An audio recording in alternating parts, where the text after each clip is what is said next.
Hello friends, welcome to my channel green house. और आज का हमारा पौधा है गुलाब का पौधा।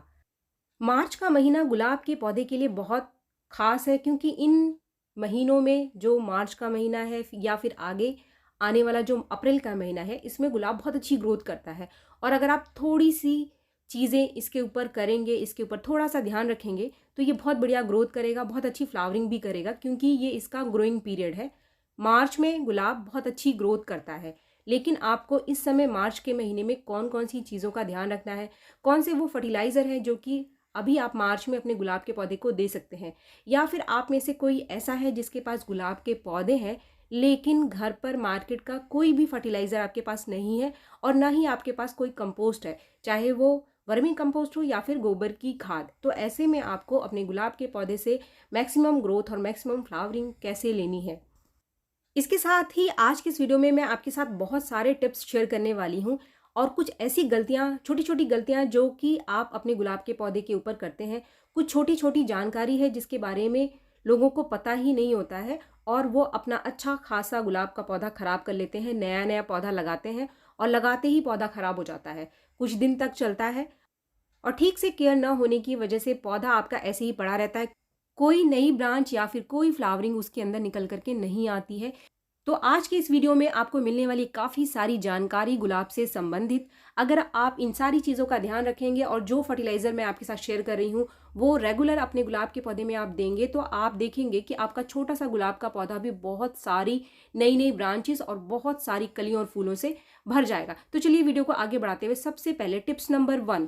अगर आप गुलाब का नया पौधा खरीदना चाहते हैं तो ये जो टाइम है, मार्च का टाइम, सबसे बढ़िया टाइम है गुलाब का नया पौधा लेने का, क्योंकि इस समय नर्सरी में आपको नए गुलाब के पौधे बहुत ही अच्छी क्वालिटी के मिल जाते हैं, ऐसे पौधे जिनकी कंडीशन काफ़ी अच्छी होती है।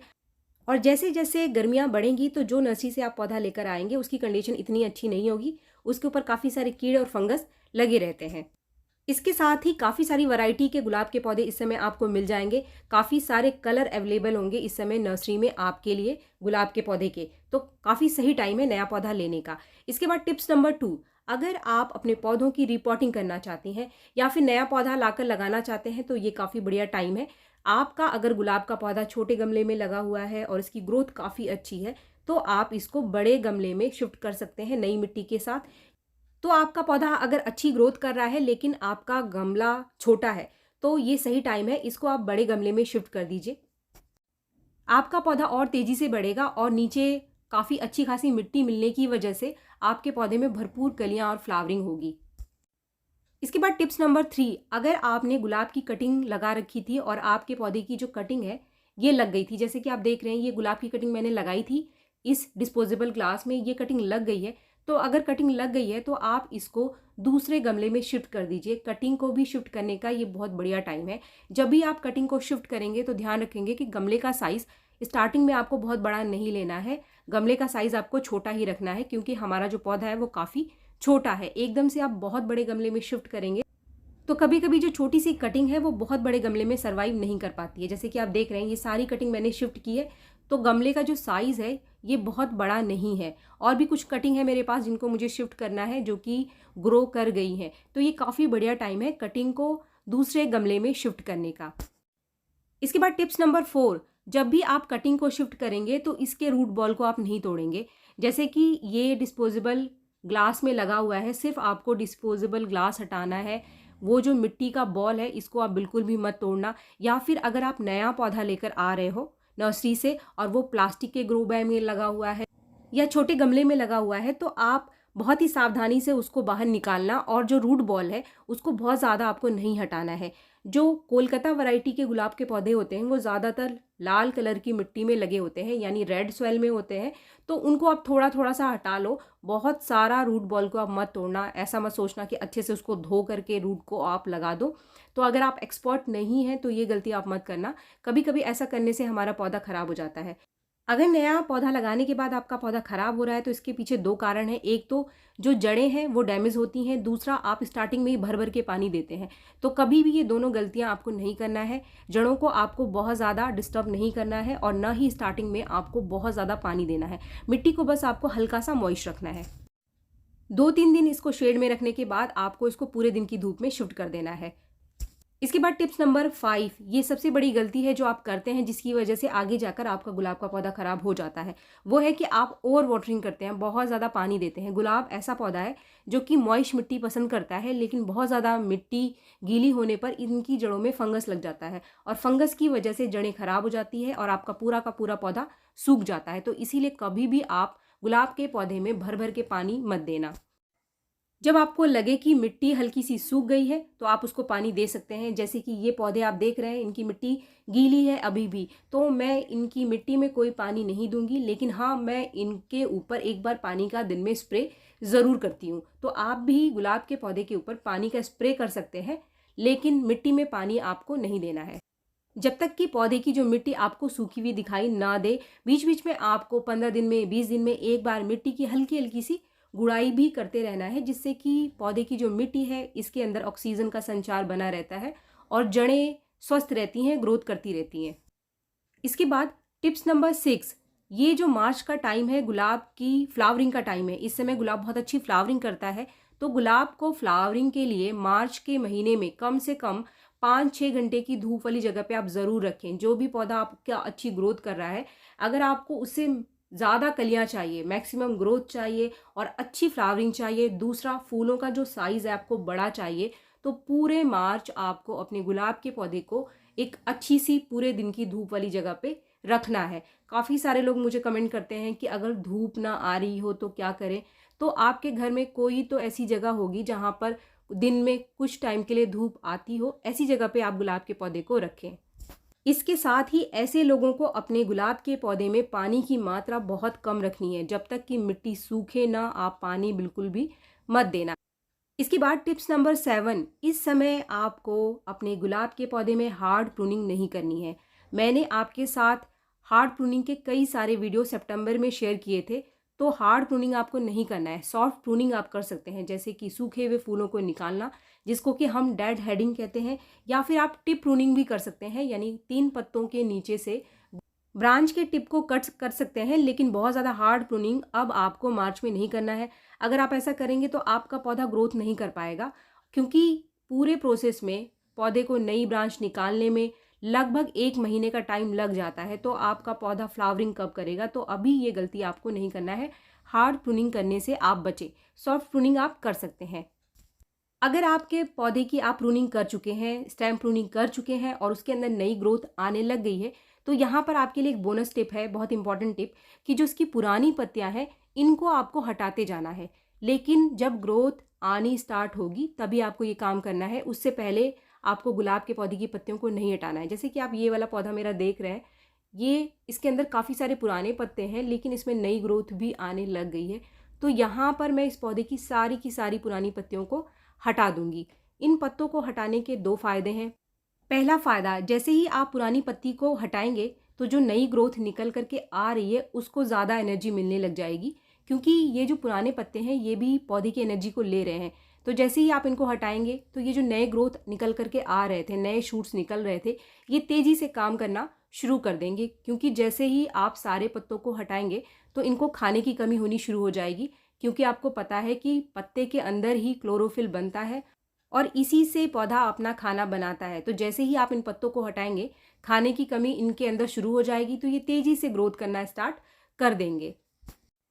इन पत्तों को हटाने से जो दूसरा फ़ायदा आपको मिलेगा कि जितने भी पत्ते निकल करके आएंगे वो सारे के सारे नए होंगे, तो आपको एक हेल्दी नया पौधा मिलेगा।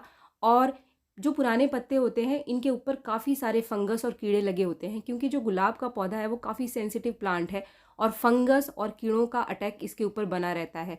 तो जैसे ही आप इन पत्तों को हटाएंगे तो इनके साथ ही जो पत्तों के ऊपर कीड़े या फिर फंगस पुराने लगे हुए हैं वो ख़त्म हो जाएंगे। इसके बाद टिप्स नंबर 8, अगर आप गुलाब के पौधे की रूट प्रूनिंग करने के बारे में सोच रहे हैं तो अभी ये मार्च का टाइम बिल्कुल अच्छा टाइम नहीं है, यानी अभी आपको नहीं करना है प्रूनिंग। स्पेशली फरवरी के टाइम की जाती है ताकि मार्च आने तक पौधा अच्छी खासी ग्रोथ ले ले। लेकिन अब आप लेट हो गए हैं, तो अगर आपको अपने पौधे की प्रूनिंग करना है तो प्रूनिंग आपको नहीं करना है, ऊपर ऊपर से ही आपको इसके ऊपर काम करना पड़ेगा। प्रूनिंग के ऊपर ऑलरेडी मैं कई वीडियो फरवरी में ही आपके साथ शेयर कर चुकी हूँ, क्योंकि पौधा पूरा का पूरा ग्रोथ लेने में और नई जड़ों को निकालने में लगभग 1 महीने का टाइम लेगा। तो अभी आपको रूट प्रूनिंग नहीं करनी है। इसके ऊपर ऊपर मिट्टी में आप काम कर सकते हैं। इसमें आपको क्या करना है आगे इस वीडियो में मैं आपके साथ शेयर करूंगी। ऐसे पौधे में आपको क्या करना है जिसकी आप अब रूट प्रूनिंग नहीं कर सकते, या फिर ऐसे पौधे में आपको क्या करना है जिसकी आप हार्ड स्टेम प्रूनिंग भी इस समय नहीं कर सकते हैं। तो फ्रेंड्स, इसके बाद टिप्स नंबर 9, अगर आपके पौधे के अंदर कोई सकर ब्रांच है, क्योंकि ये गुलाब के पौधे का ग्रोइंग टाइम है, तो सकर ब्रांच भी काफ़ी तेज़ी से इस समय निकल करके आता है। तो सकर ब्रांच की आप पहचान करें और उसको फटाफट से अपने गुलाब के पौधे के अंदर से निकाल दीजिए। सकर ब्रांच के ऊपर एक डिटेल वीडियो इससे पहले मैंने आपके साथ शेयर किया है, तो अगर सकर ब्रांच की डिटेल जानकारी आपको चाहिए तो उस वीडियो को आप मेरे चैनल में जाकर देख सकते हैं। इसके बाद टिप्स नंबर 10, जो कि है गुलाब के पौधे का फर्टिलाइज़र। सबसे इम्पॉर्टेंट टिप है ये। अगर आप में से किसी ने भी अपने गुलाब के पौधे में अभी तक कोई काम नहीं किया है तो आपको क्या करना है, इसके साथ ही आप में से कोई ऐसा है जिसके पास घर में कोई भी कंपोस्ट नहीं है, ना तो कोई वर्मी कंपोस्ट है ना ही गोबर की खाद है, यानी कि मार्केट का कोई भी फर्टिलाइज़र आपके पास नहीं है और आपके पास घर में गुलाब का पौधा है, तो ऐसे में आपको वो कौन सा होममेड फर्टिलाइज़र है जो कि अपने पौधे को देना है और कैसे देना है जिससे कि आपके पौधे को ज़्यादा से ज़्यादा फ़ायदा मिलेगा। तो आपके पास अगर कोई ऐसा पौधा है तो आप सबसे पहले उस पौधे में थोड़ी थोड़ी टिप प्रूनिंग ज़रूर कर देना, यानी जो इतनी भी स्टेम है उसकी एक एक दो दो पत्ते छोड़ करके आप उसको टिप को काट देना। हार्ड प्रूनिंग आपको नहीं करनी है, लेकिन थोड़ा थोड़ा टिप को आप काट ज़रूर दो, इससे हार्मोन एक्टिवेट हो जाएंगे और ज़्यादा नई ब्रांचेस निकल करके आएगी। अब अगर आपने रूट प्रूनिंग नहीं की है तो आप क्या करेंगे, सबसे पहले तो आप अपने मिट्टी की अच्छे से गुड़ाई करेंगे और चाहे तो आप इस मिट्टी को बाहर निकाल सकते हैं या फिर पॉट के अंदर ही मिट्टी को अच्छे से गुड़ाई करने के बाद मिट्टी को थोड़ा थोड़ा सा साइड से कर ले और जो रूट बॉल है उसके चारों तरफ एक गड्ढा सा बना लो, कुछ इस तरीके से जैसे कि मैंने अभी बना लिया है। अब हमें देना है कंपोस्ट। तो कंपोस्ट के लिए जो सबसे बढ़िया नेचुरल कंपोस्ट हमारे घर के अंदर है वो है चाय की पत्ती। लेकिन फ्रेंड्स, ये जो चाय की पत्ती है ये है उबली चाय की पत्ती। इसकी जगह आप ग्रीन टी का अगर इस्तेमाल करते हैं तो ग्रीन टी के पत्तों को भी आप उबालने के बाद उसको सुखा करके इसकी जगह इस्तेमाल कर सकते हैं, वो भी बहुत ही बढ़िया नेचुरल कंपोस्ट का काम करेगा। देखिए, जो कंपोस्ट होता है वो मेनली हमारे पौधों को नाइट्रोजन प्रोवाइड करता है और दूसरा जो मिट्टी की ड्रेनेज है उसको भी बहुत अच्छा बनाता है कंपोस्ट, यानी पौधे की मिट्टी में एक गुड इन्वायरमेंट बनाता है, अच्छा इन्वायरमेंट बनाता है जिससे कि रूट अच्छी ग्रोथ करता है। यही काम ये चाय की पत्ती करेगी। इसके अंदर बहुत अच्छी मात्रा में टैनिक एसिड पाया जाता है, तो ये मिट्टी की फर्टिलिटी को बढ़ा देता है। तो यानी कंपोस्ट की जगह आप चाय की पत्ती को सुखा करके धो करके अगर उसके अंदर कोई अदरक वगैरह है तो उसको आप निकाल दीजिए और 2-4 पानी से पहले आप उसको धोकर सुखाकर ही इस्तेमाल करना। अब यहाँ पर जो दूसरी चीज़ आप देख रहे हैं ये है केले का छिलका। केले के छिलकों को आपको पहले सुखाना है धूप में, 2-4 दिन पहले आप इसको सुखा लो, कुछ ये काले रंग का हो जाएगा और इसके छोटे टुकड़े कर लो। इसी तरीके से आप कुछ प्याज के छिलके भी ले लीजिए। ऊपर के जो सूखे प्याज के छिलके हैं उनको आपको लेना है, गीले छिलकों को नहीं लेना है। ये जो छिलके हैं इनको भी आप 1-2 दिन धूप में रख दो ताकि इसके अंदर कोई मॉइस्चर है तो वो ख़त्म हो जाए। तो चाय की पत्ती डालने के बाद आप प्याज के छिलकों को कुछ इस तरीके से दे दो। प्याज के छिलके में बहुत अच्छी मात्रा में आपको पोटाशियम मिल जाएगा, इसके साथ आयरन और मैग्नीशियम की कमी पूरी होगी पौधे की, और इसके अंदर सल्फर बहुत अच्छी मात्रा में पाया जाता है, तो ये जड़ों की ग्रोथ को भी बढ़ाएगा। और ये जो केले का छिलका है ये नेचुरल नाइट्रोजन, पोटाशियम और फास्फोरस तीनों ही चीज़ें हमारे पौधे को देता है। और जब हम इस तरीके से काट कर सुखा कर अपने पौधे की मिट्टी में डालते हैं तो ये कंपोस्ट की तरह भी काम करता है। तो जो भी लोग अपने पौधे में कंपोस्ट का इस्तेमाल नहीं कर रहे हैं वो इस तरीके से सुखा करके इन तीनों ही चीज़ों को अपने पौधे की मिट्टी में अगर डालेंगे तो जो कंपोस्ट की जगह है, कंपोस्ट की जो कमी है वो ये तीनों चीज़ें पूरी कर देंगे। अब आपको क्या करना है कि अच्छे से मिट्टी से ऊपर से इनको ढक देना है। कभी भी आपको ऊपर इन छिलकों को नहीं फैलाना है, हमेशा मिट्टी में आप इसको ढक दें, तभी ये अच्छे से डिकम्पोज होगा और इसका असर आने में तकरीबन 20 दिन का टाइम आपका पौधा लेगा। और ये जो फर्टिलाइज़र है आपको 1 महीने से पहले कभी भी अपने पौधे में फिर से रिपीट नहीं करना है। 1 महीने के बाद आप फिर से ये प्रोसेस अपने पौधे के अंदर कर सकते हैं। फ्रेंड्स, ये जो टेक्निक मैंने आपको बताया है ये बिल्कुल नेचुरल टेक्निक है और बहुत ही बढ़िया काम करता है फर्टिलिटी को बढ़ाने में मिट्टी की। अब यहाँ पर जो आप वाटरिंग करेंगे इसमें आप कम से कम आधा चम्मच हल्दी पाउडर मिला लो और हल्दी पाउडर मिलाकर ही इस पानी को आपको पौधे के अंदर देना है। ये एक नेचुरल इंसेक्टिसाइड और फंगीसाइड का काम करेगा। तो अगर आपके पौधे के अंदर कोई भी कीड़ा या फिर फंगस लगा हुआ है वो ख़त्म हो जाएगा। ये जो हल्दी पाउडर है, आप इसका इस्तेमाल महीने में 2 महीने में एक बार अपने पौधे के अंदर कर सकते हैं, स्पेशली गुलाब के पौधे के अंदर, क्योंकि गुलाब के पौधे में काफ़ी सारे फंगस लगने के चांसेस रहते हैं। अब हमने इस पौधे के अंदर ना तो हमने हार्ड स्टेम प्रूनिंग करी है और ना ही हमने हार्ड रूट प्रूनिंग करी है। तो इस पौधे को आपको पूरे दिन की धूप में रखना है, तभी आपका पौधा अच्छी ग्रोथ करेगा। इसके बाद टिप्स नंबर 11, गुलाब के पौधे की मिट्टी को आप बीच बीच में थोड़ा थोड़ा सूखने भी दें। जैसे कि ये मिट्टी सूख गई है तो सभी पौधे को आप थोड़ा थोड़ा सूखने दो बीच में। सूखने से इसके अंदर जो नेचुरल तरीके से फंगस लग गया है वो अपने आप ही ख़त्म हो जाता है। मिट्टी सूखने के साथ साथ कीड़े और फंगस अपने आप ख़त्म हो जाते हैं। इसके बाद टिप्स नंबर 12, पौधे की मिट्टी को आपको एसिडिक बना करके रखना है। तो इसलिए महीने में एक बार आप अपने सभी गुलाब के पौधे में 1 चम्मच चाय की पत्ती ज़रूर दें। अगर आपके पास कॉफ़ी पाउडर है तो आप चाय की पत्ती की जगह कॉफ़ी पाउडर भी अपने गुलाब के पौधे को महीने में एक बार ज़रूर दें। यानी दोनों में से कोई एक चीज़ आपको देना है महीने में एक बार, बस एक बार। और ये जो चाय की पत्ती मैंने इस्तेमाल की है ये उबली हुई चाय की पत्ती नहीं है, ये फ्रेश टी है। तो आप फ्रेश टी का इस्तेमाल महीने में एक बार 1 चम्मच अपने गुलाब के पौधे के ऊपर कर सकते हैं। गुलाब के पौधे की मिट्टी अगर एसिडिक है तभी गुलाब अच्छी ग्रोथ करता है और कलियां बनाता है। यानी अच्छी फ्लावरिंग के लिए मिट्टी को हमेशा हमको एसिडिक रखना है। इसके बाद टिप्स नंबर 13, आखिरी टिप लेकिन बहुत ही इंपॉर्टेंट। गुलाब का पौधा बहुत ही सेंसिटिव प्लांट है, तो जैसे जैसे इसके अंदर ग्रोथ आनी शुरू होती है, ये फूल देना शुरू करता है, तो कीड़े और फंगस भी उतनी ही तेज़ी से आकर इसके ऊपर लगने शुरू हो जाते हैं। अगर आपको लगता है कि आपके पत्ते कुछ कटे फटे से हैं या कुछ मुड़े हुए हैं तो इसका मतलब इसके ऊपर कोई ना कोई कीड़ा ज़रूर लग रहा है। पत्तों को आप पलट करके देख लीजिए, इसके ऊपर अक्सर माइट्स का अटैक हो जाता है, जो कि एक बार अगर लग गया तो बड़ी मुश्किल से ठीक होता है। अगर आपके गुलाब के पत्तों पर कुछ पाउडर जैसी चीज़ लग रही है तो इसको हम कहते हैं पाउडरी माइल्डीव्स। ये होता है फंगस की वजह से। अगर ये भी एक बार लग गया तो ये पूरे पूरे पौधे में फैल जाता है, तो इसको फटाफट ठीक करना बहुत ज़रूरी है। इसको ठीक करने के लिए किसी फंगीसाइड की ज़रूरत पड़ती है। तो अगर आप मार्केट से कोई फंगीसाइड लेना चाहते हैं तो आप बाविस्टिन या फिर साफ में से कोई भी एक ले सकते हैं। अगर इंसेक्ट्स या फिर माइट्स बहुत ज़्यादा बढ़ गए हैं तो यहाँ पर एक्सोडस का रिजल्ट काफ़ी अच्छा रहता है। मैंने पहले भी कई वीडियोज़ में आपके साथ शेयर किया है। तो एक्सोडस आपको ऑनलाइन मिल जाएगा और बाविस्टिन या फिर साफ, ये दोनों भी आपको ऑनलाइन मिल जाएंगे। लेकिन अगर आप नेचुरल चीज़ का इस्तेमाल करना चाहते हैं तो फिर आप नीम ऑयल का इस्तेमाल करें। जो चीज़ मैं बहुत ज़्यादा अपने पौधों में इस्तेमाल करती हूँ, अगर मेरे पौधे में कुछ इस तरीके की समस्या आती है, मेरे पास काफ़ी सारे पौधे हैं लेकिन सिर्फ एक यही पौधा है जिसके ऊपर ये समस्या आ रही है, तो यहाँ जो चीज़ मैं इस्तेमाल कर रही हूँ ये है बेकिंग सोडा। बेकिंग सोडा एक नेचुरल इंसेक्टिसाइड और फंगीसाइड है जो हमेशा मेरे पास रहता है और इसका इस्तेमाल मैं अपने हर तरीके के पौधे के ऊपर करती हूँ। कीड़ों को ख़त्म करने के लिए भी इसका इस्तेमाल मैं सबसे ज़्यादा करती हूँ। इसको इस्तेमाल करने के लिए आप लगभग 1 लीटर पानी में 1/4 चम्मच बेकिंग सोडा को घोल लें और स्प्रे बॉटल में भर के आपको इसका इस्तेमाल करना है।